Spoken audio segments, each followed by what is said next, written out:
Hey, Nikki. Hey, Selena. And welcome to Sweet Tea and TV. Hey, y'all. Hey, hey guys. Don't worry, I'll play both parts. Selena, that was dumb. All right, moving on. You're keeping up my end of the bargain. Thank you. I actually have a housekeeping thing before we get started Housekeeping. today. Yeah, I don't know if you remember this or not, but last episode we talked about like who would we pick to appear on a banknote, like if we got that opportunity. Right. I remember. Okay, so and I made an offhand comment about being surprised that Eisenhower was on the dime. Mm. Here's why I was nervous. I started thinking about it, and I was like, I think I said the wrong legacy for him. I said something about him like being the reason for the highway system. Oh, uh-huh. Okay, so I went and I fact checked myself. Oh, thank God. I have great news. Okay. I was right. I knew you were right. I thought maybe I had gotten it confused with like a Truman legacy.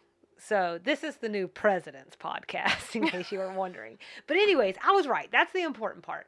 So That's the important part. That's what's important. Well, hold on. We're getting there. So I wound up running across a couple of interesting things that I either didn't know at all or I'd kind of forgotten about. But one is like, this is a cool guy. He's a cool guy. I hear myself. I had Dazed and Confused in my head. It's not important. Okay, so he sponsored and signed the Civil Rights Bill of 1957. He balanced the budget, not once, not twice, but 3 times. That's impressive. We don't really get that happening a lot anymore. I'm just saying, it's important. He ended the Korean War and he kept America at peace. So suddenly I'm like sitting there, I'm like looking at all of this, and I'm like, on the dollar. I was like, he should be on the quarter. And then, something went wrong. Uh-oh. I did get something wrong. Oh. He's not on the dime. Oh. I am at all. He's on the silver dollar. Man, I don't even know. Half dollar. Like some special coin that doesn't exist anymore. Yeah. It's FDR that's on the dime. Uh-huh. So I got my old white men confused. Oh, is what I'm trying to say. Sure. Got it. Yeah, they all look the same when they're on silver. You know what I'm saying? It's true. Yeah. It's hard to tell the difference. So I just felt like I needed to come back because someone out Thank there knows God. who's on a dime. I'm hoping a few people know. Just not us. I was about to say, I was like, it wasn't you and it wasn't me. I'm not a coin collector. I could have put anybody on the dime. And you probably would have been like, yes. Except Lincoln. I know Lincoln. Yeah, I don't know. Anyway, so I just felt like. And I know George Washington. Yeah.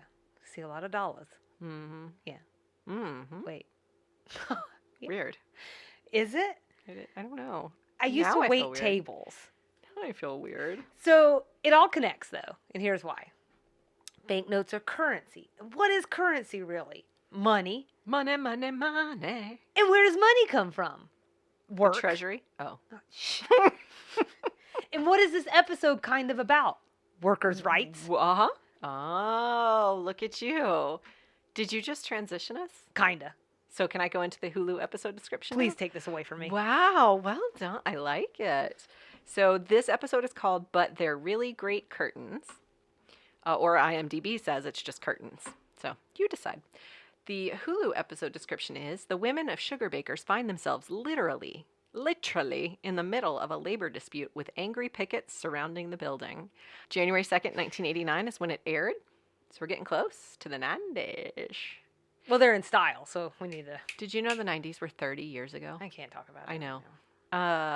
We are calling this one, doesn't matter if it's curtains or, but they're really great curtains. We're calling it the evil money-sucking, cash-whoring decorator monster. And that's no hate to money suckers, cash horrors, or monster decorators. That was a line in the show. It was. Thank you. Blame LBT and or Pamela Norris because they co-wrote this one.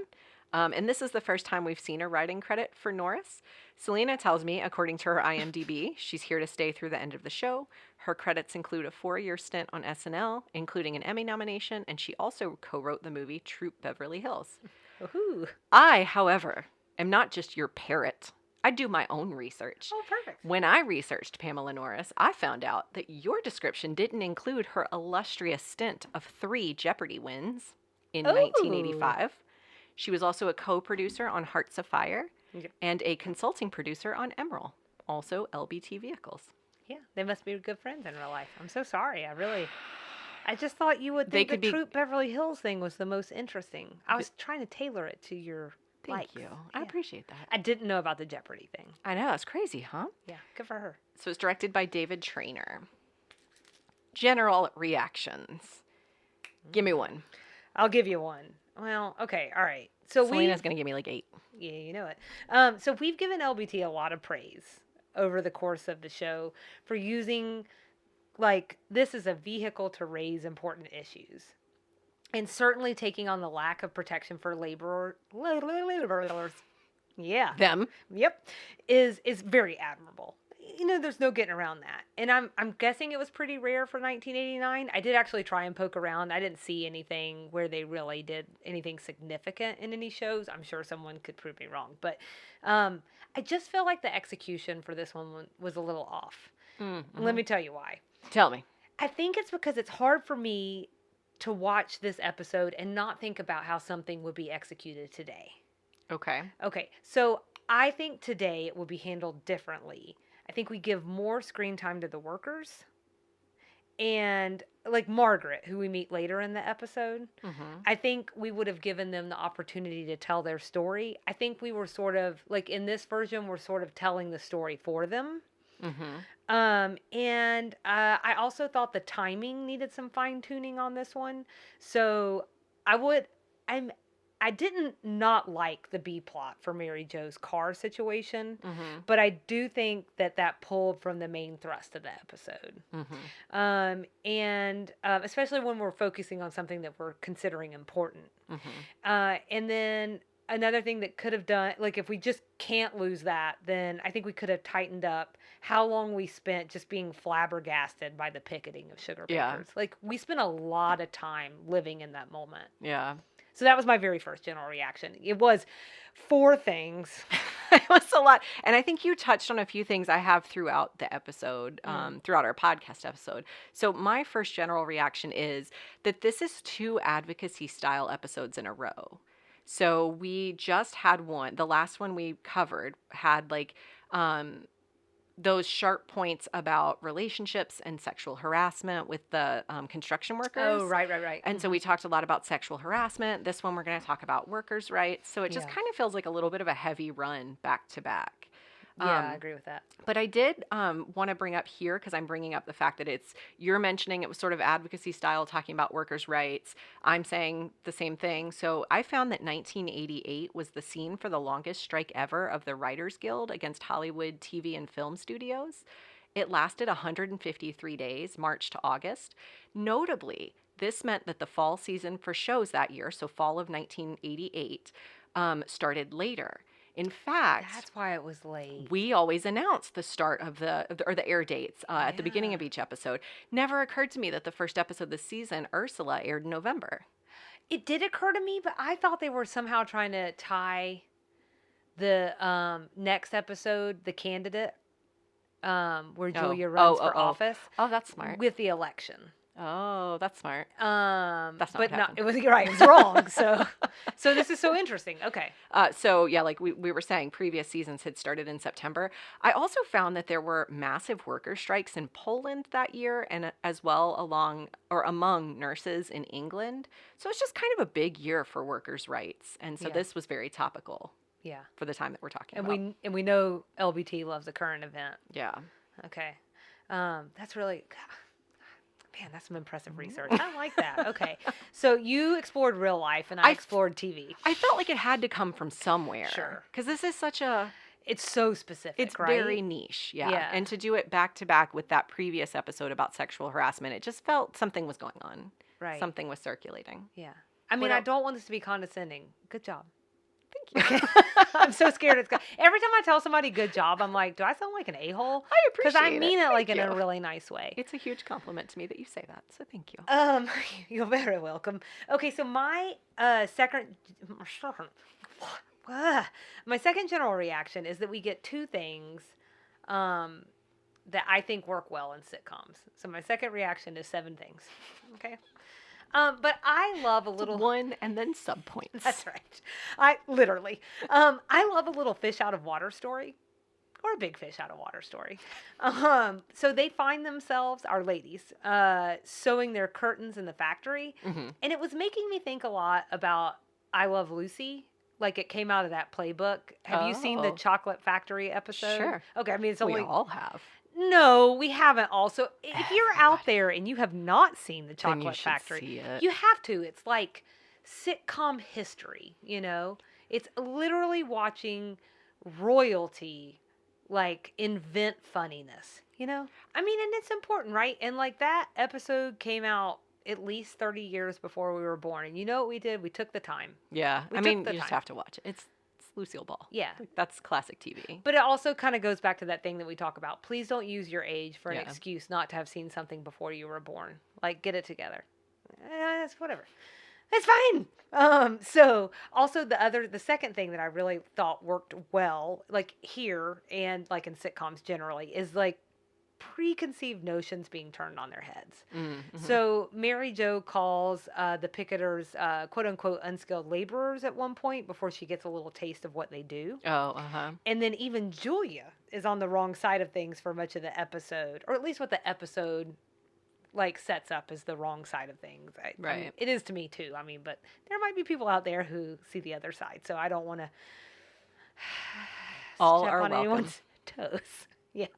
But, you know, because for her, the strike means like a loss of business. For sugar bakers, they're always on the precipice of losing the business. Maybe. Yeah. So, but then she runs into Margaret at the factory. She realizes they're getting paid by the pace.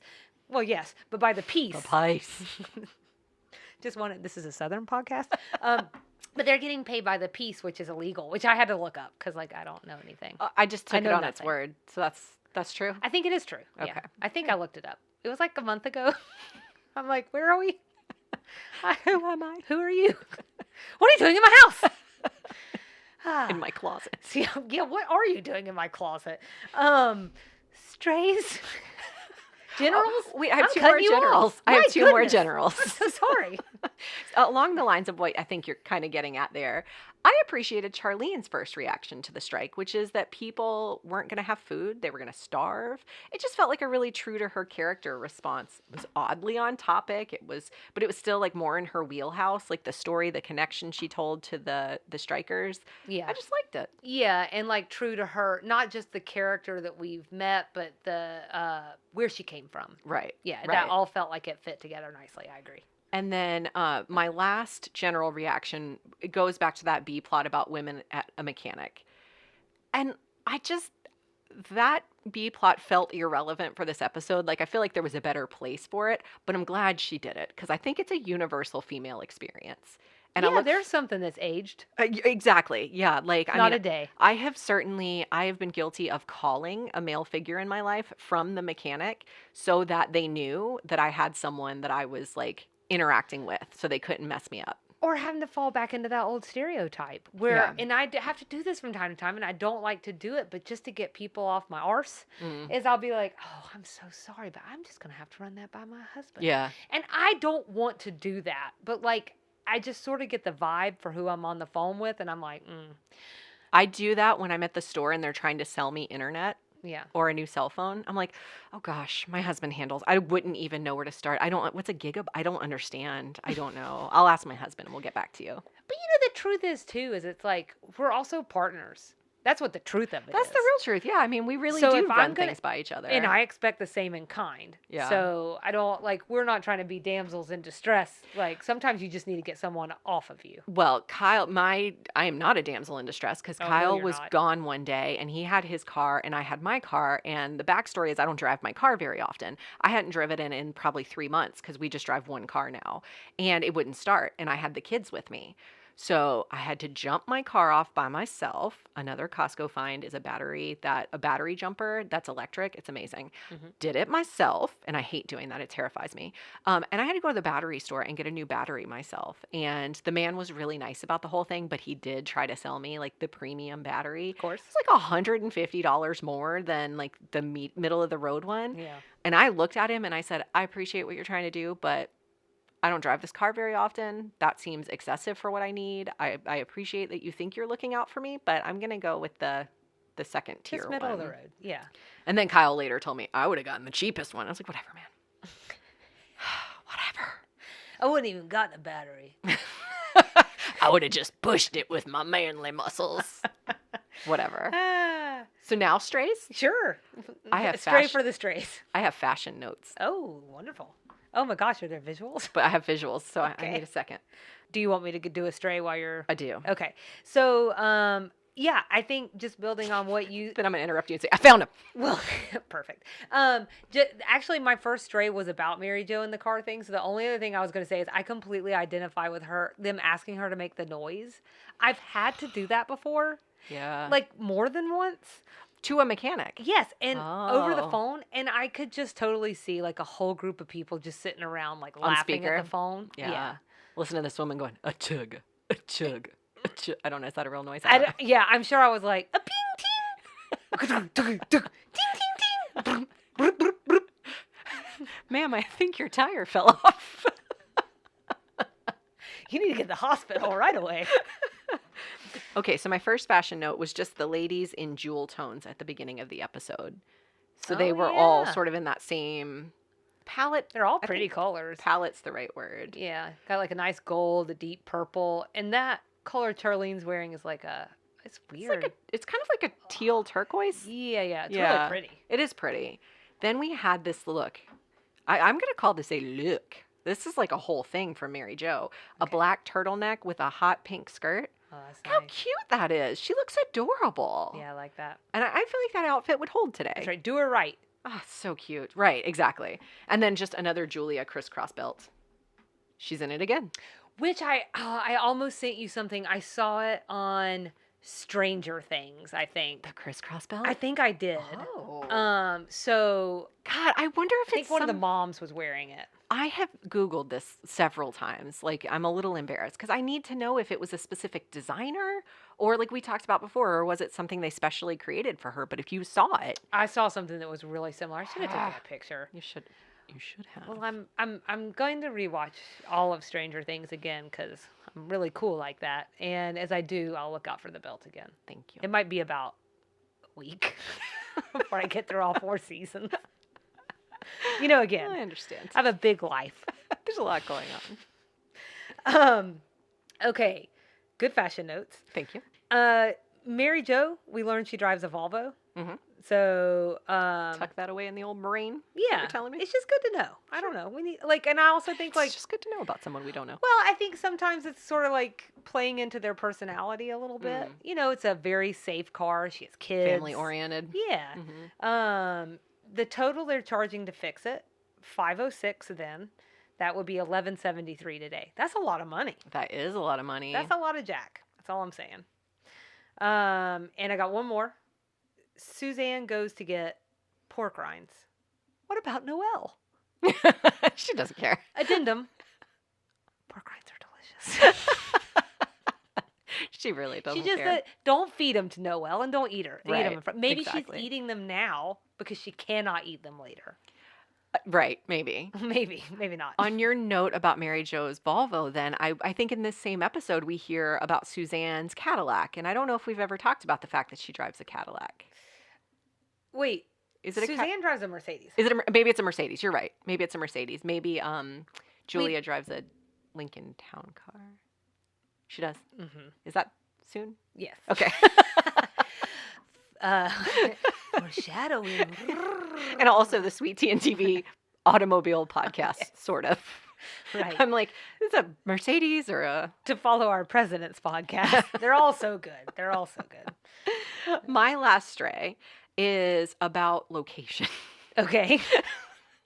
So Anthony refers to Textile City as being off 75 North and then exiting at the Big Chicken. Yep. So there is a KFC, which we talked about in season 1 of the podcast. I meant to look up what episode, and I did not do that. But we talked about there being a KFC. It's housed in a 4-story replica. Season 1, episode 2. Thank you. Of a Sick. giant chicken. It's a very Georgia thing. It's located off Highway 41, not I-75. So I've looked this up multiple times on Google Maps because I honestly got a little confused in my own head. You would pass it on the way to Textile City if it's off 75 North, but you don't turn at it to get to Dalton, which is where allegedly Textile City is.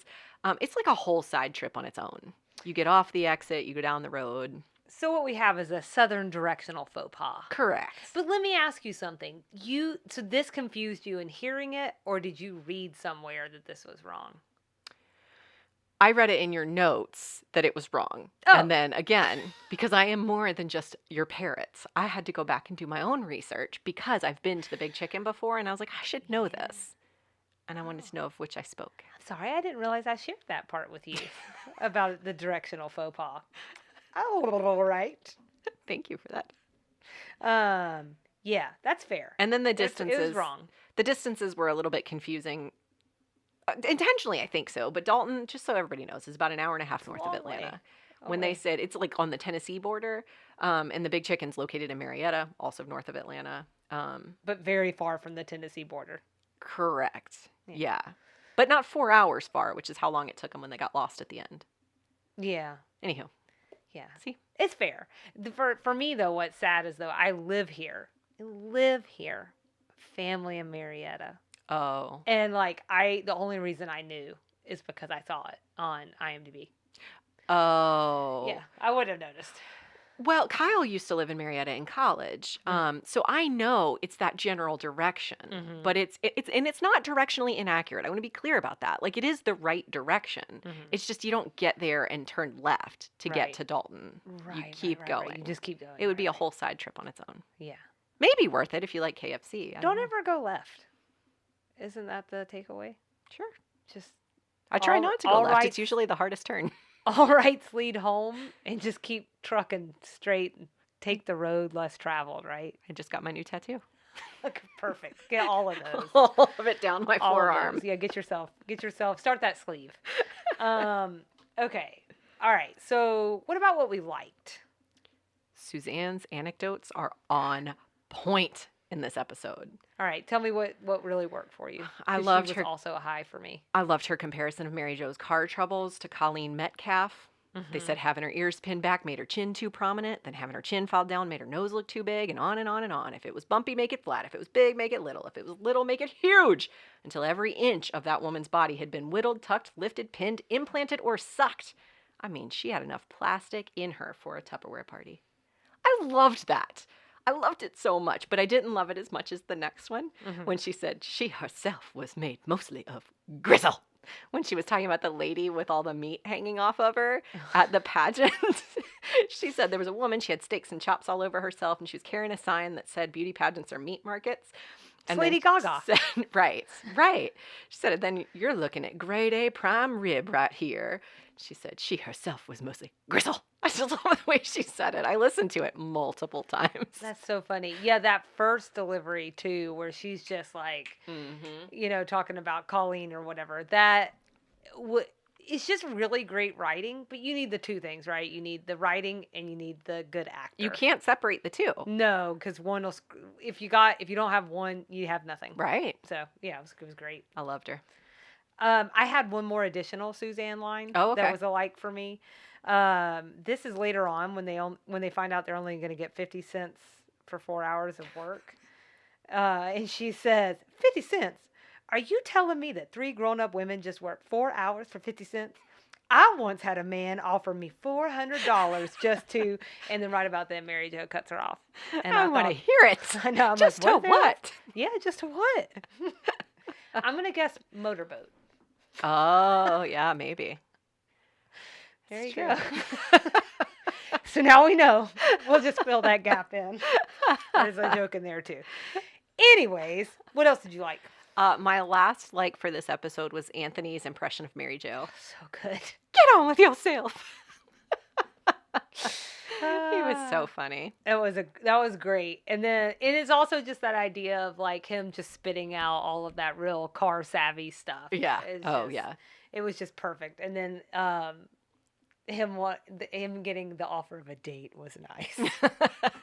That really did it for that guy. He was like, I've always wanted myself a car woman. So I had like there were some funny parts at the textile factory. That's not the right word. I think so. Is it? Workshop? I guess. I don't know. Sweatshop, maybe. You can tell I've been in a lot of textile factories. Anyways, Sewing room. yes. When the ladies try and finish sewing the curtains themselves, Mary Jo calls Suzanne an unskilled laborer, to which Suzanne replies she's proud to say that none of her social circle has skills. I love that. It's a point of pride for her. Which is really, it's really all Suzanne things, because the other thing that I thought was the funniest is when she sewed her hair into the curtains. And let me tell you why. Because that is me in home ec. I would have loved, did you really do that? No, but I was no good. Oh, okay. I would have loved if like a hairpiece had fallen out or something. Oh, yeah. That would have been very funny. Yeah. But she was batting 1,000. Is that right? What do you bat? That sounds right. Okay. Yep. I'm like, she was batting That 12. sounds I don't know. I also like Julia's Schoolhouse Rock on Fair Labor. That's what I'm calling it. Oh, I'm calling okay. it her Schoolhouse of Rock. Wait, Schoolhouse of Rock. that's not it. What is it? Schoolhouse Rock. That's it. Yeah. You had it right the I was first time. getting Jack Black Yep. movie confused. Yep. I am not batting 1,000. Okay, so this is what she says. She says, "You know, I was reciting it to myself just this morning, but there's a problem with it. It doesn't wash. See, basically, that argument goes, it's okay to be unfair to a small group if that makes things run smoother for a large group. It sounds good until you realize that's always been the excuse for all the injustice in the world. You have to look out for that argument because ultimately we're all small groups and we're all labor. So until you wake up and take in that fact, Mr. Emery, Textile City ain't big enough for the both of us." So I thought the lines were good. It's also a nice cue up for this week's Extra Sugar, which will be about labor unions. It sounds like it's a joke, and I'm going to tell you something else, like it's going to be a taste test, but it's really going to be about labor unions. So Really buckle labor up, guys. I feel like it's also a cue up for a thing I didn't like. Tell me. And you mentioned this sort of at the top of the episode. I thought the way they introduced that lady at the end was sort of lame. And like almost the whole button on the episode, that piece of the episode was sort of lame. Okay. So like they've had these people standing outside their place of business for a week, weeks, some amount of time. Charlene's been out there talking to them, getting Pouring their coffee. life stories. It took this one lady coming at the end on the weekend to finally get Julia to be an ally. The rest of the episode, she's been kind of a jerk about labor rights. Yeah. And like kind of, so it took this one lady to like bring her around or something. I don't Right. know. It just felt really lame. Well, this is what I was talking about the execution just feeling Right. slightly off. Yeah. So I think I think this will kind of pair nicely with what you're saying. And this was one of my dislikes, which was I liked what she said to the manager. Yeah. I'm not sure that it's fair. She's the one that got to say it. Right. It should have been at the very least Charlene. Yeah. Uh-huh. Because she understood exactly what we've been saying this whole time. She understood from the beginning. And she was like an ally from the beginning. And so it felt a little unfair for Julia to be able to lay the smack down. Yeah. I love her Terminator tirades. I really do, because we talk all the time about how articulate she is and how she says the things we wish we could say. But I do sometimes get annoyed she gets to be the mouthpiece for everything when she's not always I don't know. I'm with you. She didn't deserve to say that. Yeah. Sit down, Julia. No one asked your opinion. What else did you dislike? That was the only one I wrote down. Okay. You're like, I have other things. I'm going to keep them to myself. That better not be for your secret podcast. Okay, so I only had just one more thing. And this actually, I think the reason I even thought about this in the first place is because you mentioned at some point, like, sometimes the laugh track is weird. And so I felt like I would have not kept the laugh track over this line that Anthony said, just because it wasn't really funny, and it was kind of like, it's kind of like a horrible situation. Maybe it's an uncomfortable laugh, but he says to Mary Jo, usually this room is crammed full of little women and big sewing machines, and then it's like, and I was like, that's just weird. Okay. Yeah, I'm like, well, none of that's funny. Yeah. What? Like, Yeah. the line's not funny. Like, reacting in that way isn't funny. I feel weird about laughing at like the laughter around it, and it already like laugh tracks already suck. Right. So the whole thing, I was just like, Weird. yeah. But anyways, I think it's got me. Once you said something, it's got me thinking about where they decided to put those laugh tracks, Yeah. and it wasn't a good placement. Not always good. Yeah, pretty much. So do you want to rate this sucker? I do. My rating scale is tomatoed auto body shops. I'm not going to be able to say that again. That's a toughie. I don't know why I picked that. That's real tough. I'm going to shorten it to tabs. Okay. I give it 3 out of 5 tabs. Okay. I thought this episode was fine. Like, Yeah. It wasn't bad. Just wasn't my favorite to watch. I love the dialogue in parts, especially at the beginning. Some of the things Suzanne got to say. It felt kind of preachy. Yeah. Which we've said before, or at least I've said before. There's some episodes where I didn't feel like I was being preached to. Right. I knew I was watching something tremendous, but I didn't feel like someone was shoving it down my throat. This one felt like that. It's like the reading episode where Dash Goff comes. Yeah. And they're like, books are important. The more you know. Yeah. Yeah. It's similar to that. And I think that might have been episode 7 in season 2.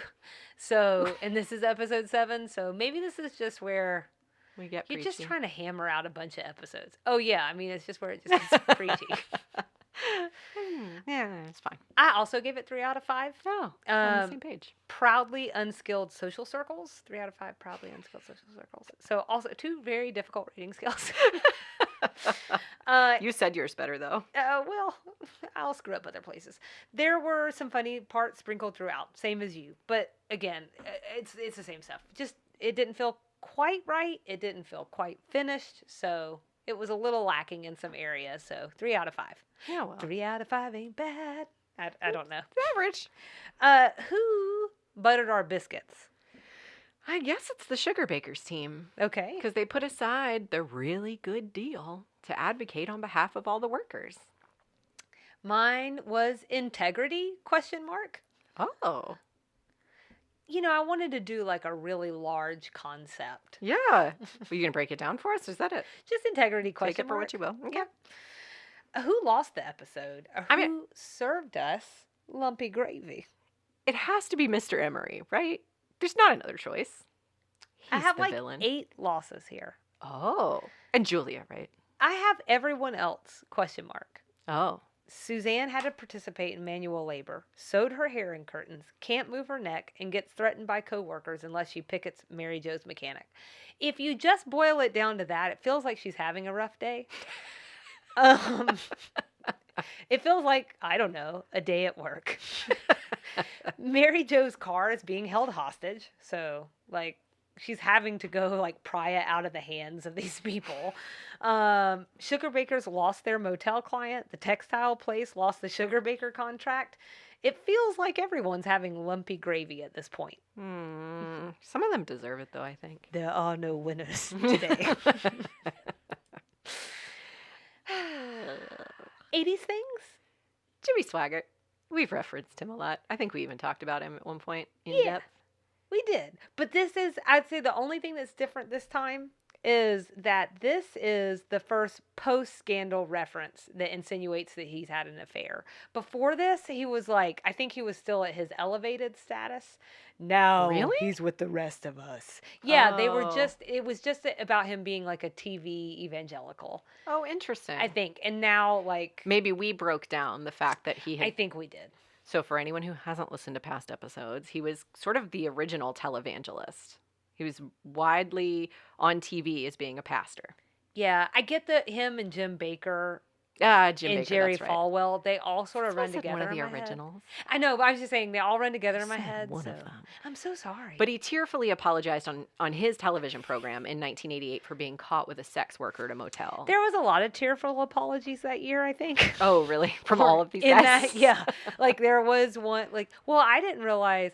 All I'm saying is, you guys go watch The Eyes of Tammy Faye Baker, or The Eyes of Tammy, whatever it's called, with Jessica Chastain. Super good. Oh, is that what it's movie. about? It's about her and as she plays Tammy Faye, and then her and Jim Baker, and like their rise in that world, and then their fall. Right. And it's really good, solid movie. I mean, she did win an Oscar, so I guess it's something. The Smurfs is another 80s thing. Yep. That's what Charlene's brother looked like after working in Blue Ink.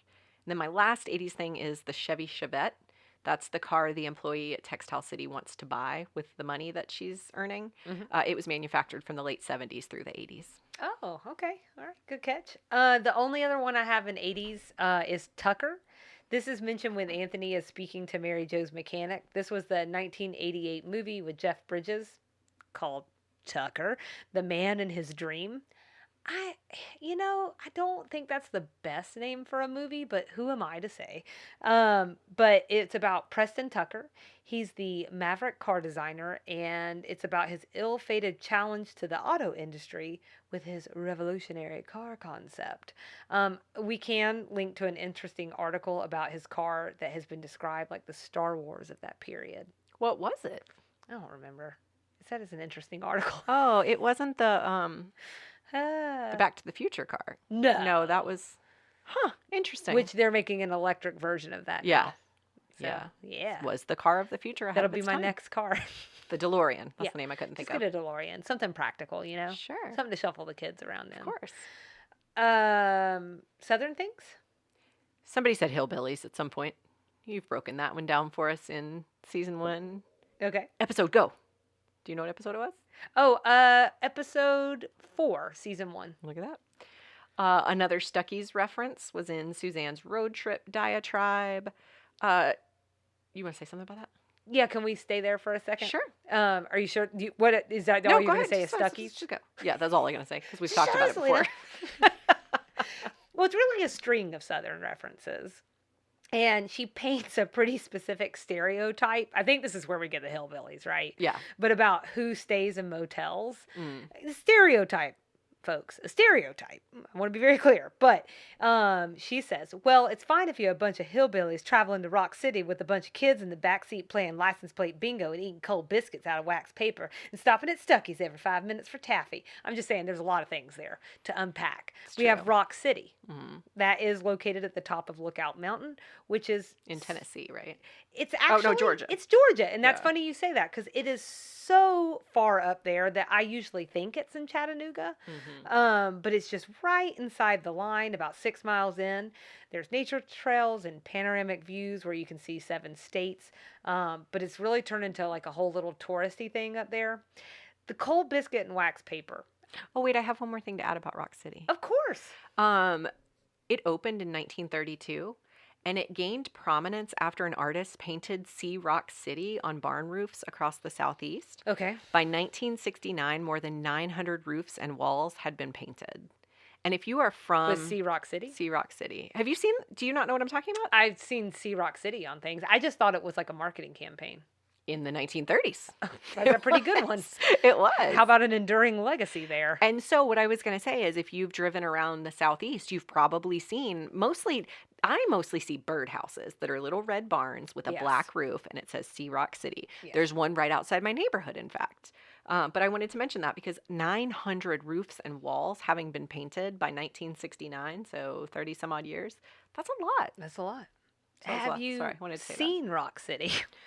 I think I asked Kyle this question. I think we went there. I have friends that live in Chattanooga. Yeah. And I think we went to visit them around Christmas. And we saw some lights up near Rock City. And I think we went to Rock City. I'm sure I went as a kid too. Okay. It's on the list to go back as an adult. This is like that thing too where this doesn't make any sense, but I get it because there's a cluster of like touristy things in that area. In that area, yeah. I get it confused with Anna Ruby Falls. That was just going through my head. Yeah. So, which I know for sure I've been to, but Yeah. Sea Rock City, I'm actually not very sure. Yeah, I think I was looking it up and actually thinking it would be a fun trip with the kids because what I read said that it was like the first mini golf in the Southeast or something. It hosted the first mini golf, and I should have written all this down. This man like built it for his wife, I think, and wanted it to be like this fun thing, and so it was the first mini golf place. And anyway, it's a fun little tourist place. Yeah. It's on the great. list to go back. We've either been or not, not been. been. You guys should totally go. Sea Rock City, would you like to be a sponsor? Sponsor a trip for us. We'd We'd love to go. Yeah, then we can definitely say we've been. Right. No questions. Somebody's getting tagged soon. So cold biscuit and wax paper. All I have to say is don't hate Suzanne. Some of the best biscuits you ever put in your mouth might be served in wax paper. Yeah. And the worst, but also the best. Also the best. You never know what you're going to get. It's a total crapshoot. It's usually like at a little gas station. Mm-hmm. It's worth the chance. Could be good. Take the chance. That's all I'm saying. If you're in the South and you see it, get it. Agreed. And then we talked about Stuckey's before, but I just wanted to mention that I feel like that's Buc-ee's 1.0. I think so. I don't know that I've been to a Stuckey's before. Well, I've never been to one. I mean, maybe when I was real little. Real little, right. I don't remember being to one, I should But say. the reason I say that is because they're rest stops, Mm-hmm. and they were really known for their clean bathrooms. Ah. But there you go. Stuckey's started in Georgia. So that is a Georgia-specific thing. Was We've Stuckey's talked the about one it that before. had Shoney's connected to it? In God's perfect world, it would be. Yeah, it sounds nice. Love me some Stuckey's Shoney's. pecan logs and Shoney's. And breakfast bar at Shoney's. That's a little piece of heaven on earth. Okay, do you have other Southern things? I have one more. Oh, tell me about it. Azaleas. So Julia is mad because the protesters are traipsing through her azaleas. Traipsing. A deep dive tells me they're not unique to the South. They have them in Asia and South America. But on the list of areas with an azalea festival, there are about 1.2 million of them that are hosted in the South, give or take a couple hundred. It feels like we took it over. I think so. Yeah. That's right. It's because I think our research went different ways, but in the As South per usual. was good. We're covering all the bases. You will know everything about the azalea before we leave. No, but it became like a Southern garden staple in the 1830s from what I read. And they were actually first planted in South Carolina, specifically Charleston. I don't know There if you you go. ran past that or not. But actually what I have is that, here's what I'm trying to say. If you are in the South, and it is spring, you cannot swing a pan of crackling cornbread and not hit yourself an azalea. You're so extra. You're so extra. Well, we're a Southern podcast. I like it. Suzanne mentions Coca-Colas, Oh. which I thought was a Coca-Cola. very good, like, Atlantan plug. Mm-hmm. But she also did it right. She didn't say Coca-Cola. She said Coca-Cola, Coca-Cola. which is, if it is a real, like, very Southern person, that is what you'll hear. I don't say that. Mm. But again, I'm a terrible Southerner, Tammy Wynette. Oh. Charlene refers to something Suzanne said sounding like Oh. a Tammy Wynette song. Sounds like they're talking about the song Divorce or Divorce. Mm. I don't know. In Atlanta area deep cut, you all already mentioned the big chicken. You already mentioned, you had talked about before, but what I could not remember from that Nikki's Nibbles, because it's been so long, is whether or not you talked about what it was before it was a KFC. Did you talk about that? This feels familiar. It was a Johnny Reb's Chick Chuck and Shake. No, man, we didn't talk restaurant. about this. Okay, so this is what it was before. Sounds way better than KFC. Sorry, KFC.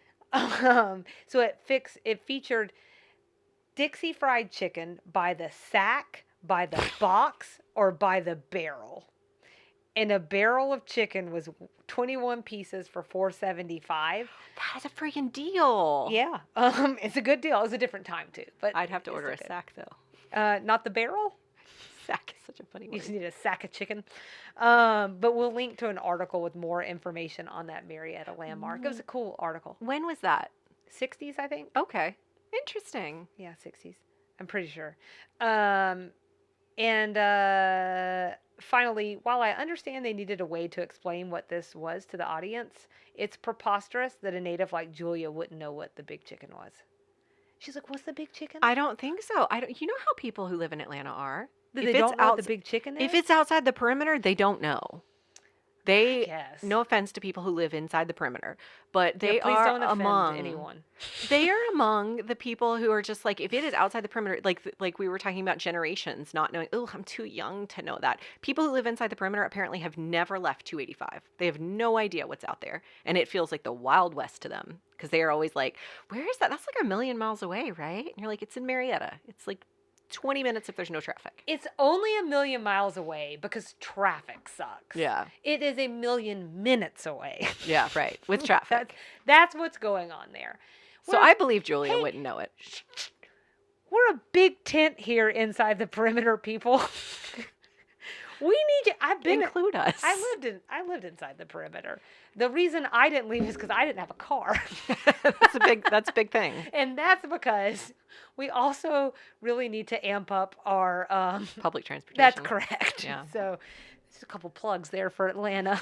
Got some notes for you. Yeah, but it's not Atlanta who's not trying to get out to the burbs. It's maybe. the burbs who are trying to keep the MARTAs out. So that's another. We're all at fault here. That's a story for another Let's learn day. about one another. Right. The only other Southern thing I had is, who would have thought it would have been so hard to hem some daggum curtains? Asked Charlene, and daggum. That's pretty Southern. Mm-hmm. References we need to talk about? I think we should talk about pageant protesters. Oh. That was something that Suzanne mentioned. Yeah. I told you, the steak lady. Okay. It caught my ear, and I found that a 1968 protest of the Miss America pageant in Atlantic City may be the source of the mythical, quote, angry women burning bras image. You know, like bra burning. Yeah. Several hundred women gathered that year to protest Miss America. They issued a document with 10 of their chief complaints, including racism, because black women weren't allowed to compete, the role of Miss America as a death mascot, since the queen had a role in entertaining the troops, and the elevation of mediocrity, since winners were expected to be unoffensive, bland, and apolitical. The article I found said, quote, "The women plan to protest the image of Miss America, an image that oppresses women in every area in which it purports to represent us.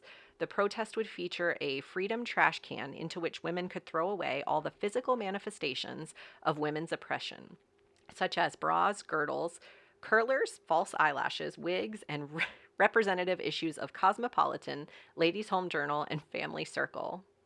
Along with other magazines, I guess. The organizers also proposed a concurrent boycott of companies whose products were used in or sponsored the pageant. And male reporters would not be allowed to interview protesters, which remains one of the loveliest details of the protest, is what the article said. Oh, that's funny. That's fantastic. But when she was talking about pageant protesters, and that doesn't sound unusual to me. That does feel like something that would be protested. But that one protest, for whatever reason, stuck out to me. I think because of the bra burning. And I was like, oh, is that what it refers to? I'm so glad you mentioned that. And let me tell you why. Tell me why. In my bra extra sugar, how did I not talk about burning bras? And how There's also so much else to cover. There's such a false legacy around that, Yeah. right? There's so much that is like these. It's become like mythical and not correct, and not talking about these other aspects that you're talking about.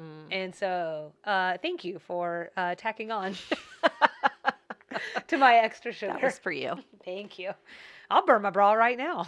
I also had to look up whether there was actually an ink factory in Poplar Bluff, Missouri, because that's what Charlene said her brother. Oh, okay, right. Why her brother was Smurf. blue. I didn't find any evidence of an ink factory. Lies. But I did find this, that the largest U.S. nail manufacturer, so like nails you hammer into the wall, Sure. Mid-Continent Steel and Wire, is located in Poplar Bluff. It is one of 15 nail companies in the U.S. and accounted for half of U.S. nail production as of June 2018. That's a lot. It's a lot. So there's some manufacturing in Poplar Bluff, just not maybe an ink factory. Right. Interesting. I Googled ink factory Poplar Bluff, and it kept coming up with a business called the Ink Factory where you get your like printer ink. Guessing that's not the same ink factory she was talking about. So that was the closest I could find. And because I'm committed to finding a thing, Maybe I bring you the nail company. the visual with what would happen bad with nails would not have been funny. I would have laughed hysterically. About someone getting nailed to death. Yeah. Yeah, that sounds hilarious. Well, it's like in Home Alone when he has the nail gun go through him. It's funny every time.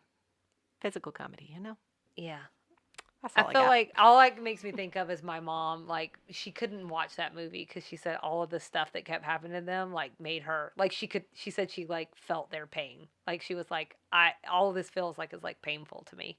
Don't we feel like they deserved it though? Yeah, I mean, don't go after Kevin McAllister. That's what Or just like any child, you know?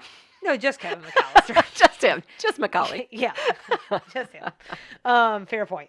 I only had one. It's technically two, but it's because she says it all in one stride, Okay. which this is Suzanne talking, and she said, "What are you, the USO for the AF of LCIO?" Oh, Which was like a lot of I got was lost. very There's a lot of. governmenty sounding there. Anyways, USO is in the United Service Organization, so we're talking about like the USO that goes and does things for the troops, right? Right. So, but they are the nation's leading charitable organization serving active duty service members and military families. The other piece is the American Federation of Labor and Congress of Industrial Organization. That rolls right off the tongue. Mm-hmm. Or also known as the largest federation of unions in the United States. This is the start of a good segue into this week's Extra Sugar.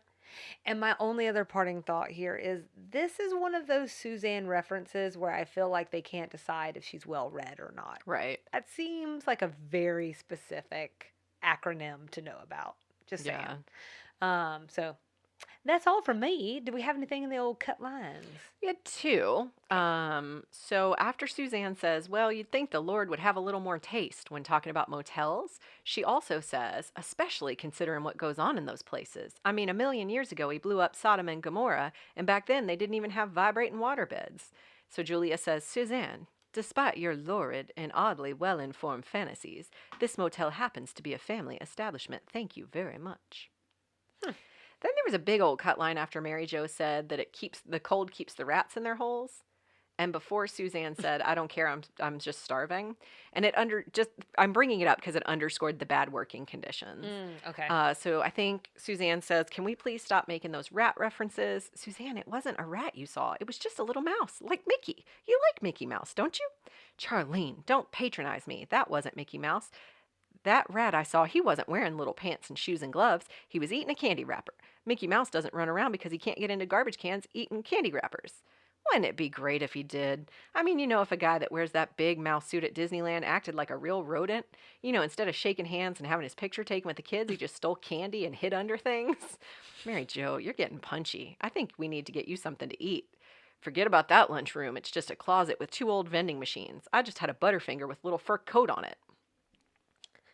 Doesn't sound good. That Mary Jo part sounds like Charlene. I thought it was. I would have thought that was Charlene talking. Yeah, I thought it was. She was getting punchy. She was getting punchy. She turned into Charlene. Don't give her any liquor right now. It wouldn't go well. Get that lady some pork rinds. So that's it. All right. Next episode 8, The Wilderness Experience. Ooh. As always, we'd love everyone to follow along with us and engage. Instagram and Facebook at Sweet Tea and TV. Email sweetteatvpod@gmail.com. And our website is www.sweetteatv.com. And if you visit that web link, you can support us. You can click the Support Us tab and find ways that you can support the show. And you can also tell your family and friends about the show because we love new listeners. And hang tight for Extra Sugar, where we're talking about workers' rights in southern states.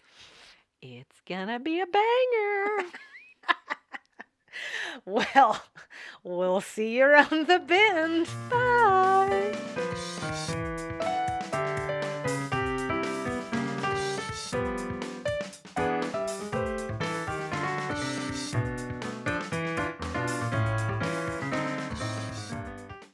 Welcome to this week's edition of Extra Sugar. So, this week's episode was squarely focused on an age-old story. The worker versus the employer, or the manager, or the man, however you want to put it. The man, that's how I want to put it. The man, the Boo. man, the man. Okay, we'll have our own extra segment in this Extra Sugar. But as you and I were planning this season's Extra Sugars, we had like a little bit of a side conversation about labor unions in the South, or really the lack of unions in the South. And that was pretty much the genesis for this one. So I also probably need to go ahead and admit that was pretty much the breadth and depth of my knowledge about this entire thing. I was like, oh gosh, I think she thinks I might know more than I know. But you do now, don't you? Sure. Well, you tell me after we're done. Okay. I researched a lot But the history of labor in this country is long, it's storied, it's complicated. Today, what we cover is really a mere drop in the bucket. And I'm not a labor expert, so I don't know if that's clear or I am not. simply a laborer. At best. So I'm also not claiming to be an expert. Rather, what I thought was that this could be an opportunity for us to do a couple of things together. One, let's check in on where labor unions are in general. They've been in the news quite a bit lately, at least over the course of the spring. There's always going to be a little lag between when we have these conversations and when they actually air. But it's almost impossible to talk about what's happened in the South without talking about unions because Southern policy is largely a reaction to them. Or at least Mm. in my reading, it was. Please feel free to direct message us if you think I'm wrong. But then what we'll do is we'll talk about the South specifically and how that reaction has shaped the laws and policies that continue to this day. So, like you said, Real banger. it's going to be a real banger. But do stop me if you have questions. Jump in anytime, and we'll make resources available for anyone who wants to dig in further. I'm just going to say generally, though, that like if I was just going to do a 10-minute segment on this, it wasn't even worth doing because it's too complicated for it to be just 10 minutes. So, Oh. Oh no. let's do a quick primer for listeners who need one. And to be clear, I needed one just to get back to the basics when I started researching. Um, Everyone should know that there are a lot of federal laws in place that cover millions of workers, workplaces, and workplace activities, about 200 to be exact. And these cover things like minimum wage, overtime, child labor prevention. That's actually the genesis of the labor unions, I believe. Oh, And protecting jobs for those who have to take urgent family or medical leave. What I'm trying to say is if you think your job is bad today, Mhm. go look in the past because it was even worse. Especially if it was like manual labor, Yes, like farming sort of stuff. sure. But today we're going to focus the conversation on two major camps in the U.S. labor unions and right to work states. There is a lot of rhetoric out there on both sides, which made research challenging. Both sides state an intention to protect workers while accusing the other side of trying to take away workers' rights. And I am purposely using the word accusing because there is a lot of accusatory language. Further, because the different organizations' language was also very loaded, I pulled the definitions from the most neutral places I could find. So Merriam Webster tells us that labor unions are an organization of workers formed for the purpose of advancing its members' interests in respect to wages, benefits, and working conditions. And right to work is opposing or banning the closed shop and the union shop. This is specifically a place of work where membership in a union is a condition for being hired and for continued employment. For the record, there are open shops, which means this is where a business where a union exists, but union membership is not a condition of being hired. Before we continue, I want to say that we're entering this conversation with a lot of respect. We're talking about people's livelihoods here, so I want to be really aware of that. I've had family members in three industries where unions loom large: automobile, railroads, and the airlines. So, some have been workers, others have been management. It turns out I have a union rep in the family. Had no idea. Hmm. I've never talked to anyone close to labor with lukewarm feelings. They're usually very passionate about it, and those feelings really run the gamut. They're all over the place. So I just want to say we understand these are very serious issues, and we're going to treat them as such. So let's talk about labor unions. Okay. All right. So coincidentally, they've gained momentum recently due to a quote unquote union friendly administration coupled with worker frustration that really ramped up during the pandemic. Mhm. a lot of people were having a tough time. So we're seeing in real time how workers are faring in their efforts to organize at big companies like Starbucks and Amazon, places where you didn't historically see that kind of thing happen. Mm-hmm. Their success has really varied, but according to an NPR article, union election petitions have surged with the National Labor Relations Board up 57% in the first half of fiscal year 2022, and that's over the prior year. So, despite this momentum, union membership is really low in the US. You want to take a guess about what percentage of private sector people? 8%. That's pretty good. Roughly 10% Mm. are unionized. That number actually jumps to a third among public sector workers. Okay. So, why is it so low? For one, organizing, not easy, especially in manufacturing. According to Kate Bronfenbrenner, she's the director of labor education research at Cornell, there's a 75% chance the employer will threaten to move production out of the country when you go to unionize Can or I organize. add something here? Please. While you were talking, I was looking down at my phone because I was trying to find, I listened to a podcast episode about unions along like several months ago, coinciding with us talking about this extra sugar. It's Freakonomics Radio. It's great. episode 496, Do Unions Still Work? And one of the undercurrents of the episode was the concept of setting up a union at Amazon. And one of the things they talked about was how, like, for that petition, when employees, it's been a couple of minutes since I listened to it, so I might have some of this wrong, but like when employees went to submit their ballot for whether they wanted to vote for or against the union, Amazon installed like a camera over the ballot box. And Great. they say like it was to keep from like ballot stuffing and all that sort of stuff, but the people who were voting feel like they're watching us. Yeah. They also timed the red lights on campus so that union people standing out trying to hand out pamphlets about the union or whatever didn't have the time to hand them to people because the red lights turned too quickly. So there were these steps that the company allegedly, I'm saying allegedly because I didn't research this myself. Yeah. This was in this episode, but steps that employees report the company took to keep them from setting up a union. So, Oh, wow. Yeah. silver scunch, but worth listening to the episode because it tells a lot about some of the things you're talking about. Yeah, I think I'm like, or just turn this off and Oh, probably go listen to that one. No, I think there's more. Selena has more to offer. We'll see. Well, we will have. They a didn't talk angle. about the southern angle. That's right. This is different. The other big thing, in addition to like the kind of things you're talking about, and just really the companies putting up some major barricades there, are the laws themselves. Yeah. And the union laws. So these haven't been updated since 1947, and that can also make starting a union difficult. Apparently, too, like I don't have this right in front of me, but that time was in the 40s was a very anti-union time. So they were really trying to put up more barriers, and it seemed to have worked.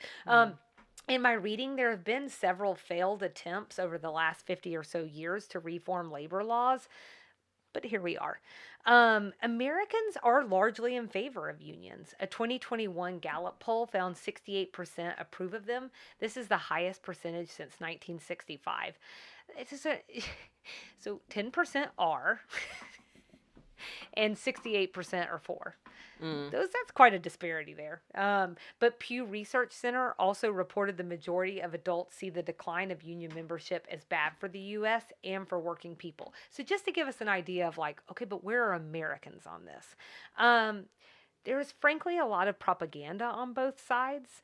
I want to run through some pros and cons for unions before we move on to the South, because really I'm trying to be as balanced about this as I absolutely can be. Can I ask you a question about the numbers real quick? Sure. So 10% of public employees are members of unions. Private. Private. That's what I meant. About 10%. 60% of Americans are for unions.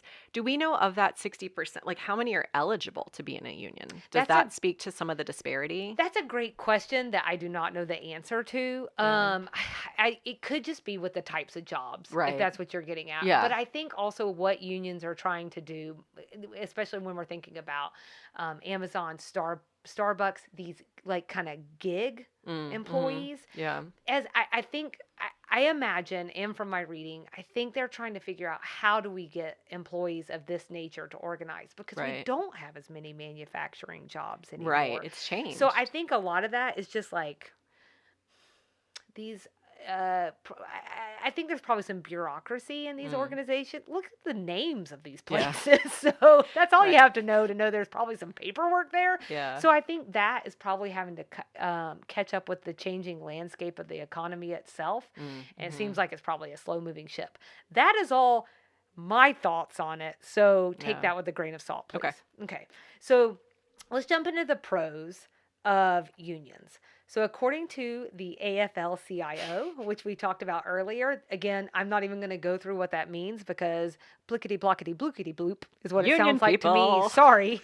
Yeah, it's the largest federation of unions in the United States. They claim that union workers earn higher wages, on average about 200 more a week than their non-union counterparts.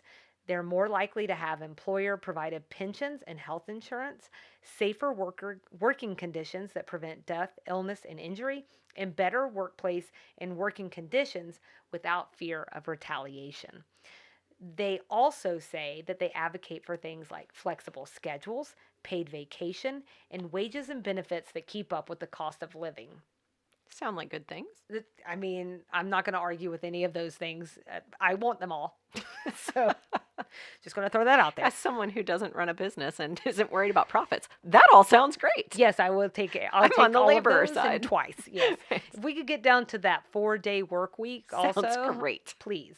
So I ran across a Fox Business article. To be clear, because it's Fox affiliated, it was both pros and cons. But for this, we're going to talk about the cons. Now, union dues and initiation fees was number one on the list. That article said that they can cost anywhere from $200 to several hundreds of dollars per year. I want to say, for the record, that I spoke with someone who used to work for an airline. They paid mandatory union dues. It was 6% of their base salary. That is more than a couple $100. That's a lot. I think so. So I don't know what their base salary was, Well, but sure. 6%. 6% of anything is a lot. Okay. So I feel like that's an important thing to say because that feels very different than what the article was saying. A member may not agree with every union decision, but they are bound to that decision. Oh, dang. Another con. Mhm. Workers have reported it's a less collaborative work environment, so it can feel less like a partnership between the boss and the employee. The political climate can turn against unions, and you're in one, so there's probably some disadvantage there. The advantage of seniority can be detrimental to newer employees. So I will tell you also that I had someone tell me that basically a company was deciding to let people go. They were part of a union. The reason they were let go is because of their start date. Oh. It was just later. Oh, dang. That's it. So first in, first out. It's great if you have seniority. It sucks if you came in last. Right. So, okay. For what it's worth, I will say that the article's parting thought is that workers are better off with unions than without one, just to give the full scope of that. Another con. I cannot gloss over this because it is just part of the history, and that is organized criminal groups like the mafia infiltrating, influencing, or even controlling labor unions through fear and intimidation of employers and union members through threats and violence. So it's prevalent enough, this happening, that the Department of Justice's Organized Crime and Gang section has a dedicated labor management racketeering unit. Holy crap, it's prominent even today. So I looked up something that said within the last few years, this unit worked with Detroit to charge and obtain guilty pleas from the Fiat Chrysler Association, also known as the FCA, officials of the FCA, and the United Auto Workers, or UAW union, involving more than $3.5 million in illegal payments and gifts from FCA to officials of the UAW. Blowing my mind. So that was just in the last couple of years. That's crazy. What I wasn't able to glean from my research was how frequently does this happen today? My guess is that it happens, but not as much with the resources and attention that these crimes get. We're past the days of Jimmy Hoffa, okay? But obviously things are still happening or we wouldn't know about this. Right. Let's talk about the South. When you do that pivot, there are only 5% of Southern workers who belong to a union. That's half the national average. Oh, wow. So, and when you look at union membership, Between 2020 and 2021, it actually fell by 13.5% in southern states, and that's versus 2.2% in states outside the South. Yikes. Again, I just want to set up this disparity of like how much less common it is here than in other parts of the country. Here's something else. Every single southern state is a right to work state. Did you know that? I did not know that, and I only recently learned what that means. I didn't know that it was every single southern state. Hmm. I do want to be clear that there are 10 right to work states outside of the South, but it is really telling that every southern state is a right to work state. So I feel like that's something I just want to every southern state. So looking at the region's history really helps us to understand how we got here. According to a Socolow essay that we'll link to, since the 1880s, the promise of cheap labor in the South has been used as a way to entice industrial employers to come here. Yay! Woo! And unions were fought by the South on multiple levels, sometimes with brute force by law enforcement, or like essentially these henchmen would be hired by businesses, and I think they would just like beat the crap out of people. So, God, that sounds like criminal or behavior. like intimidate them. It is definitely criminal behavior. Gosh. But it was also something that was happening through the discourse of politicians who tied labor unions to abolitionists of the 1850s and quote unquote race mixing of the NAACP of the 1950s. For context, because it's 2022, okay? When I hear things like abolitionist and NAACP, I think, cool, what's the problem? These sound like great things to me. I'm guessing these were highly demonized groups, particularly among whites in the post-Civil War South. It wasn't just politicians. It wasn't just law enforcement. It was also community business leaders, editors, even the churches they were all fighting tooth and nail against unions. It reads to me like community leaders in the South were leveraging the fear and mistrust Southerners have for outsiders, especially during the Reconstruction era. Oh my gosh. Well, here we go. In the mid-1940s, there was actually a big push by unions to come in here to come in here to our backyard. Another war of northern aggression.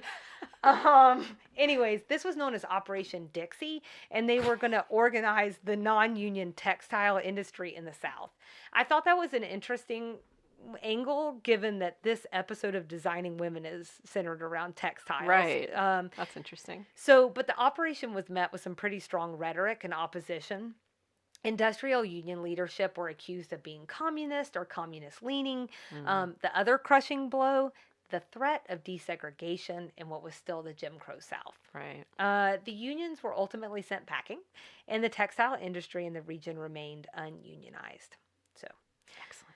almost simultaneously to Operation Dixie, from 44 to 54, Southern states put the weight of the law behind the anti-union sentiment. So this is when the right to work statutes come into play, outlawing the practice of requiring all employees of union represented plants to belong to the union or pay dues. And frankly, I'd say the numbers bear it out.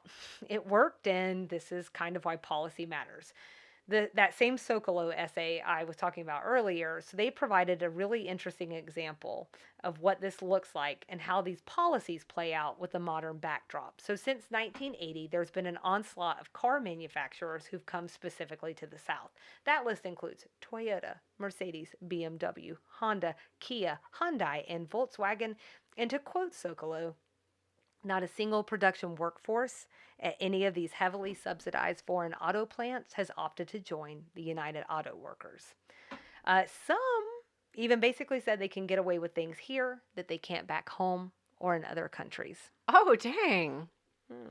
So that's a really interesting article. That's why I'm saying, we'll link to things so that you can look at it and see and make heads or tails of things for yourself.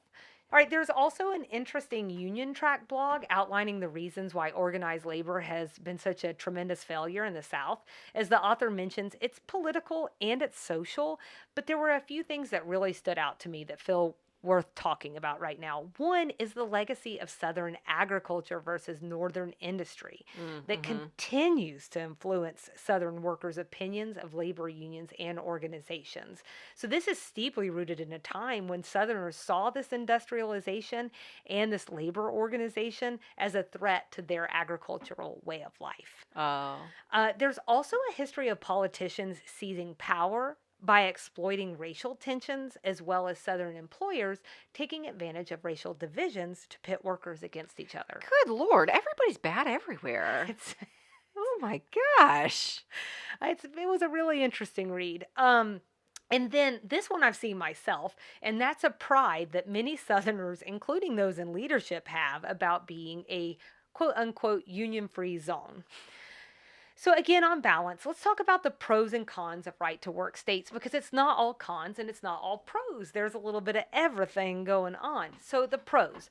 This is according to the National Right to Work Legal Defense Foundation. They claim right to work states on average have greater after-tax income and purchasing power than do those families living in non-right to work states.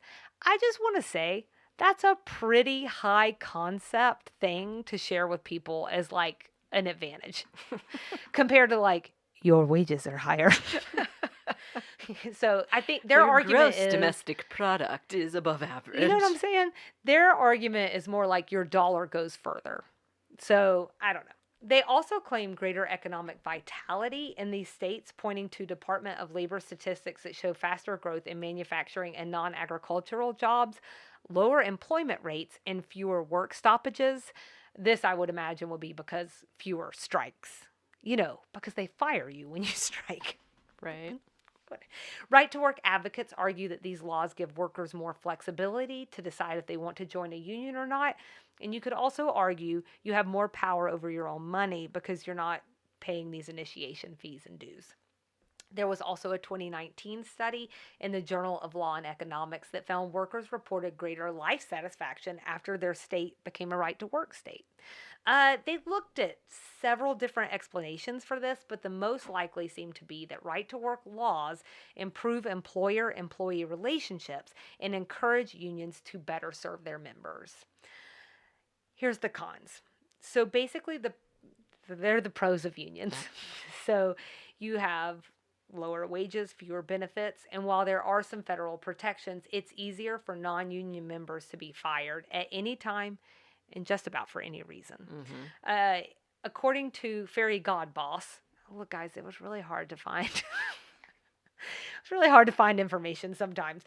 Some argue that right to work laws make American businesses less competitive globally because they're forced to compete with low wage countries. And if you're pro-union, then these laws prevent unions from collecting funds that support themselves in campaigns, and they diminish union power. And obviously, you don't want your union to have less power if you are pro-union. Right.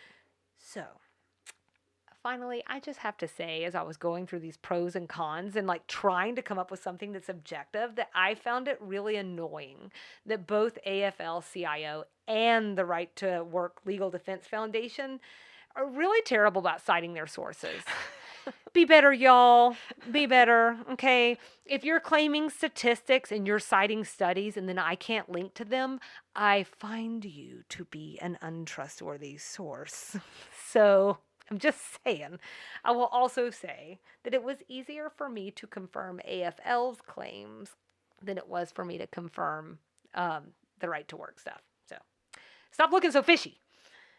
So, like so many things that we cover in Extra Sugar, this is decidedly complicated. And it's no wonder. There's a strong cultural element to one's view on labor. It's something that gets wrapped up in a person's identity, you know, I have heard people say like, I'm a union man, you know, I mean, like it's like written into a person's personhood. How they feel is steeped in their relationship to social issues as well as swayed by politics. Not to mention, we're talking about people's livelihoods, as I mentioned towards the beginning. That is literally serious business. For me personally, I think I'm still figuring it out, but I'm always going to take pause when anyone or anything that has that you're either with us or you're against us mentality, I'm already going to question you because as you and I have discussed before, that whole black and white thing feels like a really false dichotomy. Mm. There's a lot of gray in there, and I want to explore the gray. It's not surprising for the respective camps to be subjective, but where are the objective groups on labor? Everything felt very divisive. And that if that's the case, are workers really getting the objective information they need to make an informed decision? And my takeaway is either they're not getting that information or it's really flipping hard. And can you tell me where you were finding it? Mm. Um, you know, whether wherever you sit, and whether you're for unions or you're not, there's no denying that labor policies matter. They directly affect us every single day. And for better or worse, they have helped to shape our workforce, our economy, and the quality of life for many. And they're going to continue to do so. What's behind every policy? Oh, a politician. And funnily enough, their influence kept popping up in my research over and over and over and over again, sometimes helping workers, but also many times hurting them. The recurring theme: self interest over that of the people they represent, and party over progress. No side of the aisle was without fault. So, as the people they represent scratch and fight for every nickel and dime, we should ask ourselves, what benefits do our representatives have? And how does that square with what we have? According to a 2020 Open the Book Oversight Report, regular Congress members earn $174,000 a year. They hold a taxpayer funded pension after 5 years of service, and the U.S. House spent a whopping $4.3 million on overseas travel in 2019 alone. Talk about living high on the hog. They have a special pin, and this pin gets members around the lines, the license plate, which allows free parking and sometimes in illegal zones, 72% subsidized health insurance, a $25 per month on-site Capitol Hill gym membership with a swimming pool, sauna, steam room, and paddleball. There is an on-site beauty salon and member-dedicated subway to shuffle members around the hill. They've exempted themselves from certain federal laws, the Freedom of Information Act, safety and health investigatory subpoenas, protections against retaliation for whistleblowers, and there's also a dedicated settlement fund to get them out of hot water administered through the Office of Compliance. So, if you hear that list and your benefits don't feel similar, perhaps that's why a topic like labor matters. Who is fighting for you? What are they fighting for? So whether you're in the South, North, East, or West, make sure you know. And whoever you back, whatever you back, make sure they're supporting you too. And that's this week's Extra Sugar.